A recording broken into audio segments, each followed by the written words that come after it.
নমস্কার, welcome to বাঙালির স্বর। দর্শকবৃন্দ, আজকের ভিডিওটি বড্ড সর্বনাশ হয়ে গেছে কাদো বাঙালি কাদোর তৃতীয় পর্ব। এই পর্বে আমরা বুঝব পশ্চিমবঙ্গ কি স্বাধীন রাষ্ট্র হতে চলেছে। কলকাতায় সেনাবাহিনী তৃণমূলের প্রতিবাদ মঞ্চ খুলে নিয়েছে। তাদের অনুমতিতে সেনার জমিতে তৃণমূল বাঙালি অস্মিতার জন্য প্রতিবাদ মঞ্চ গড়ে তোলে। সেটা নির্ধারিত টাইম পেরিয়ে গেলে পুলিশের অনুমতি নিয়ে পুলিশকে জানিয়ে সেনা সেই প্রতিবাদ মঞ্চ খুলে দেয়। মমতা ব্যানার্জির কানে সরাসরি পৌঁছে যায়। তিনি 14 তলা থেকে নেমে ঘটনাস্থলে পৌঁছান। তিনি বলেন 200 সেনা তাকে দেখে পালিয়ে গিয়েছে। নিশ্চয়ই এই বক্তব্য অপমানজনক সেনার জন্য, কারণ 200 সেনা ওখানে থাকার কথাও নয়। সেনারা অন্যায় কোনো কাজ করছে না, অবৈধ বেআইনি কোনো কাজ করছে না, ফলে তাদের পালিয়ে যাওয়ার কোনো প্রশ্ন নেই। ফলে এ ধরনের বক্তব্য একটা ছ্যাবলামি। মমতা ব্যানার্জি যে অপমান করেন সেটা 2011 থেকে ক্ষমতায় আসার পর পশ্চিমবাংলার মানুষ বুঝতে পেরেছে। সে হাইকোর্টের বিচারপতি হোক, বিরোধী দল হোক, সুপ্রিম কোর্ট হোক, ইলেকশন কমিশন হোক, সেন্ট্রাল গভর্নমেন্ট হোক, সে রাহুল গান্ধী হোক, অপমান করা মানুষকে তার রক্তমজ্জার সাথে মিশে আছে। চড় এবং অপমান করতে গেলে শিক্ষার দরকার হয় না, কিন্তু মানুষকে সম্মান করতে হলে আত্মসম্মান বোধ থাকতে হবে। এই আত্মসম্মান বোধ তৈরি হতে গেলে শিক্ষা থাকতে হবে। ছেড়ে দিলাম, মমতা ব্যানার্জি চিফ মিনিস্টার, ভোটে জিতে চিফ মিনিস্টার হয়েছেন, তিনি সেনাকে গাল দিতেই পারেন, ইনসাল্ট করতেই পারেন, কারণ তিনি মুখ্যমন্ত্রী। তারই ক্যাবিনেটের আরেকজন মন্ত্রী, শিক্ষামন্ত্রী, এই প্রসঙ্গে তিনি পাকিস্তানের সেনাবাহিনীর সঙ্গে তুলনা করলেন ভারতীয় সেনাকে, যেটা আরো অপমানজনক। এবং তিনি বললেন যে পাকিস্তানি সেনারা গুলি চালায়, নিরীহ নিরপরাধ মানুষকে খুন করে বাংলাদেশে। এই হিস্ট্রি তিনি স্মরণ করিয়ে দিতে চাইলেন সেনাবাহিনীকে, কেন্দ্রীয় সরকারকে এবং অপোজিশন বিজেপিকে। এটাও অপমানজনক, কারণ সেনাবাহিনী মিত্রবাহিনী হয়ে বাংলাদেশকে স্বাধীন করেছিল হানাদার পাকিস্তানি বাহিনী থেকে। কিন্তু এই ইনসাল্ট করাটা শিক্ষামন্ত্রী ব্রাত্য বসুর উদ্দেশ্য ছিল না। তিনি আরেকটা থ্রেট দিলেন যে পাকিস্তানি সেনাবাহিনী গুলি চালিয়েছিল, যার জন্য স্বাধীনতা আন্দোলন তৈরি হয়েছিল এবং বাংলাদেশ স্বাধীন হয়েছিল। ব্রাত্য বসু এই বার্তাই দিতে চেয়েছেন সেন্ট্রাল গভর্নমেন্ট, বিজেপিকে এবং সেনাবাহিনীকে, যে এই যে প্রতিবাদ মঞ্চ খোলা হয়েছে, এর বিরুদ্ধে মানুষ স্বাধীনতা আন্দোলন গড়ে তুলবে, পশ্চিম বাংলাকে স্বাধীন করা হবে। এই বার্তাটাই তিনি দিতে চেয়েছেন। সেটা পশ্চিম বাংলার মানুষ না বুঝলেও সেনাবাহিনী কিংবা কেন্দ্রীয় সরকার বুঝেছে। ব্রাত্য বসু অতটা খোলসা করতে চাননি, তিনি ঠারে ঠোরে এটাই বুঝিয়ে দিতে চেয়েছেন। কি বলেছেন অ্যাসেম্বলিতে শুনে নিন। 1971 সালে 25শে মার্চের ঘটনার যদি পাকিস্তান সেনাবাহিনীকে আমি যদি নিন্দা করে থাকি, আমি বেশ করেছি, আবার করব। পাকিস্তানি সেনাবাহিনী সেদিন যেটা চালিয়েছিল একটা বর্বর অমানসিক ঘটনা। পাকিস্তান সেনাবাহিনীকে আমি নিন্দা করবো না তো কি করবো আমি? দর্শক বৃন্দ, আপনারা শুনলেন তার এই বক্তব্যের গূঢ় অর্থ কি আপনারা বুঝলেন। মমতা ব্যানার্জি SIR এর চাপে পড়ে তিনি বলেছিলেন কিছুদিন আগে যে কেন্দ্রীয় সরকারের অপদার্থ পলিসির জন্য ভারত ভেঙে যাবে। তিনি আরও একবার এই ভারত ভেঙে যাওয়ার কথা স্মরণ করিয়ে দিলেন। এর আগে আরজিকর ইনসিডেন্টসের পরে যে নবান্ন অভিযান শুরু হয়েছিল,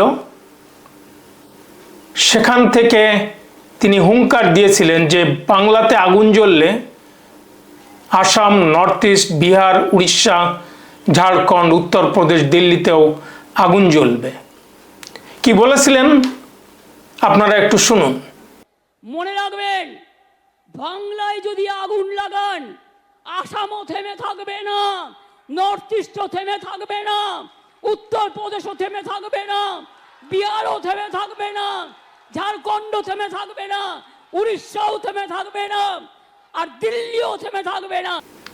দর্শক বৃন্দ, আপনারা শুনলেন। অর্থাৎ তার কাছে তিনি বারবারই এ ধরনের হুঙ্কার দেন যখনই কোনো কিছু তার এগেনস্টে যায়, তার পলিটিক্যাল অ্যাক্টিভিটির ভুল প্রমাণিত হয়, দেশের এগেনস্টে যায় এবং কেন্দ্রীয় সরকারের চিন্তাভাবনা কার্যক্রম যখন তার স্বার্থের পরিপন্থী হয়, তখন তিনি এভাবেই হুঙ্কার ছাড়েন। এটাই তার স্বভাব। দেশকে ভাঙতে বা দেশকে ভাঙার যে একটা স্লোগান, সেটা তিনি উস্কে দেন শুধুমাত্র কেন্দ্রীয় সরকারকে চাপে রাখার জন্য। কিন্তু দর্শকবৃন্দ, এই মুহূর্তে আমি একটা ফেসবুকে লেখা আপনাদেরকে পড়ে শোনাচ্ছি, যেটা আপনারা দেখতে পারেন আপনাদের সামনে। তথাগত ভট্টাচার্য তিনি লিখেছেন, Bengal should B a separate nation. We have the mountains to the north, the Bay of Bengal to the south, the plateau to its west, the vast plains between.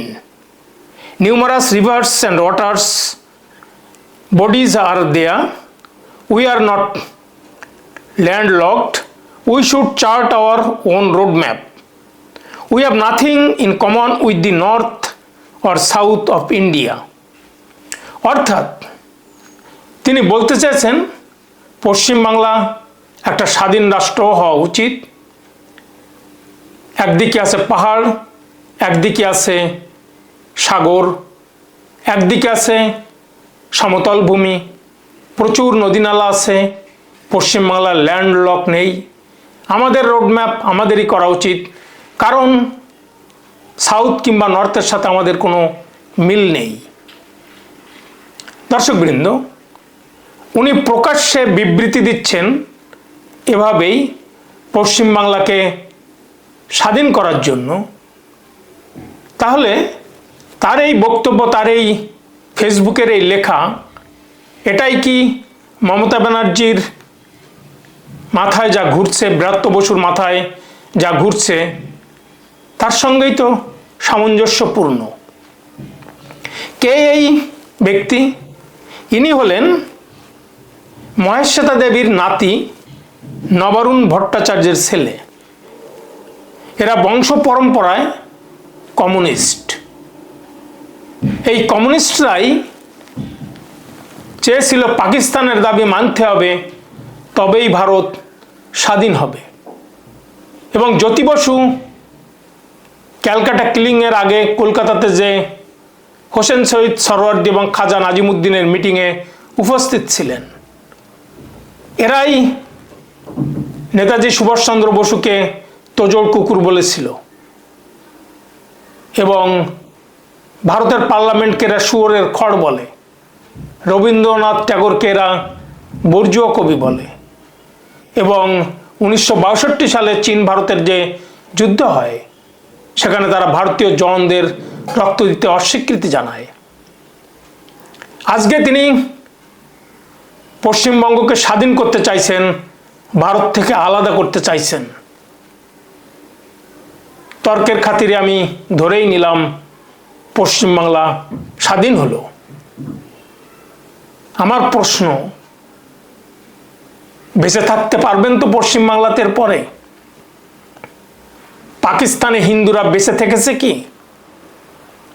Afghanistan, পশ্চিমবাংলাতে হিন্দুরা বেঁচে থেকেছে কি?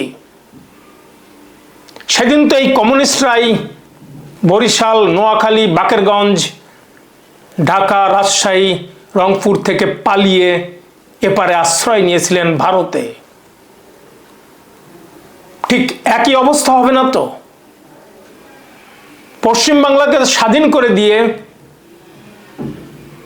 ইসলামিস্ট কান্ট্রি তৈরি করার জন্য সেদিন যেমন পাকিস্তানকে ইসলামিক কান্ট্রি করে সেপারেট করেছিলেন, জিন্নার সাথে স্লোগান তুলেছিলেন আপনারাই, আজকে ঠিক একইভাবে মমতা ব্যানার্জি কিংবা ব্রাত্য বসুর মতো মানুষদের সাপোর্ট দিচ্ছেন।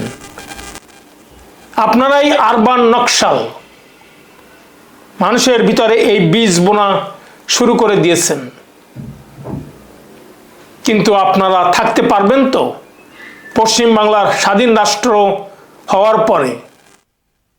নাকি পশ্চিমবাংলা স্বাধীন রাষ্ট্র হওয়ার পরেও আপনারাও পালিয়ে যাবেন? এটাই তো আপনাদের রক্ত, কারণ আপনারা কমিউনিস্ট।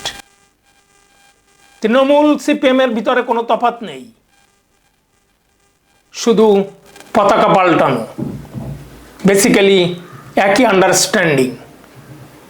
একদল বাম আর একদল অতি বাম, মেন্টালিটি সেম। দর্শকবৃন্দ, এরাই আরবান নকশাল, এরাই টুকরে টুকরে গ্যাং। এরা ধীরে ধীরে মমতা ব্যানার্জির অ্যাডমিনিস্ট্রেশনে ঢুকে পড়ছে। আমার প্রশ্ন, কেন তথাগত ভট্টাচার্যকে অ্যারেস্ট করা হবে না? কেন ভারতীয় ন্যায় সংহিতার যে আইন আছে সিডেশন চার্জের, কেন তাকে অ্যারেস্ট করা হবে না? কেন তার বিরুদ্ধে ইউএপিএ অ্যাক্টে মামলা হবে না? ওমর খালিদ যদি অ্যারেস্ট হতে পারে, জেলে থাকতে পারে, ভারতের টুকরে হোঙ্গে ইনশাল্লাহ ইনশাল্লাহ। এটা যদি একথা বলার জন্য তাকে যদি অ্যারেস্ট করা হয়, জেলে পাঠানো হয়, এখনো জেলে পড়ছে, তাহলে কেন তথাগত ভট্টাচার্যকে অ্যারেস্ট করা হবে না? অন্যদিকে শারজিল ইমাম, যিনি বলেছিলেন চিকেন নেক কেটে দিয়ে নর্থ ইস্টকে আলাদা করে দেওয়া হোক,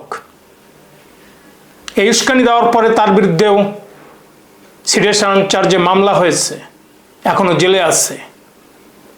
এই আরবান নকশাল টুকরে টুকরে গ্যাংকে কেন অ্যারেস্ট করা হবে না? এদের কত আস্পর্ধা! পশ্চিমবঙ্গকে আলাদা করতে চায়। পশ্চিমবঙ্গকে আলাদা করে কোথায় নিয়ে যেতে চান? কাদের হাতে দিতে চান? শুধুমাত্র এটাকে একটা ইসলামিক স্টেটে পরিণত করতে চান, সেটাই কি উদ্দেশ্য? দর্শকবৃন্দ, আজ এ পর্যন্তই। ভিডিওটি ভালো লাগলে বাঙালিস্বর চ্যানেলটি সাবস্ক্রাইব করে পাশে থাকা বেল আইকনটি প্রেস করুন আর একটা লাইক দিয়ে কমেন্ট বক্সে কমেন্ট লিখুন। দেখতে থাকুন, শুনতে থাকুন বাঙালির স্বর, আপনার স্বর। ধন্যবাদ।